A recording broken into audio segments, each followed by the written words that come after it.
बेटी साइकिलिंग कर रही थी और पापा उसके साथ साथ पैदल चल रहे थे। दोनों के बीच बातचीत चल रही थी। पापा ने बेटी से कहा, जीवन में हमें कई तरह की समस्याओं का सामना करना पड़ता है। ये समस्याएं हमें कमजोर बनाने नहीं आती, बल्कि हमें और मजबूत बनाने के लिए आती है। बेटी ने साइकिल चलाते हुए पूछा, लेकिन पापा, जब समस्याएं बहुत बड़ी होती हैं, तो उनका सामना कैसे किया जा सकता है? पापा ने मुस्कुराते हुए कहा, बेटा, तुम्हें एक कहानी सुनाता हूं। यह कहानी है अरुणिमा सिन्हा की। क्या तुमने उनका नाम सुना है?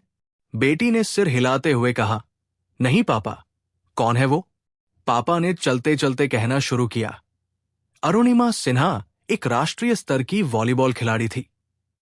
एक दिन वो ट्रेन से सफर कर रही थी, जब कुछ बदमाशों ने उनके गहने छीनने की कोशिश की।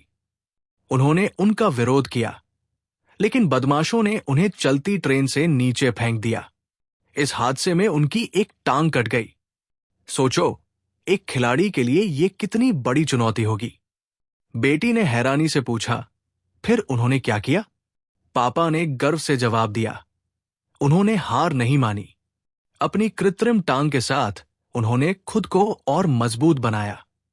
कड़ी मेहनत और हिम्मत के बल पर उन्होंने माउंट एवरेस्ट की चोटी पर चढ़ाई की और इतिहास रच दिया। आज वो पूरी दुनिया के लिए एक प्रेरणा है। बेटी ने साइकिल रोककर कहा, पापा, इसका मतलब है कि चाहे हालात कितने भी मुश्किल हों, अगर हम हिम्मत और मेहनत से काम लें, तो हर चुनौती को पार कर सकते हैं। पापा ने बेटी के सिर पर हाथ रखकर कहा, बिल्कुल सही कहा। याद रखना, जीवन की साइकिल चलाने के लिए बैलेंस और हिम्मत दोनों जरूरी होते हैं। बेटी ने मुस्कुराते हुए कहा, पापा, मैं भी अपनी हर मुश्किल को हिम्मत से सामना करूंगी। पापा ने मुस्कुराते हुए कहा, मुझे तुम पर पूरा भरोसा है।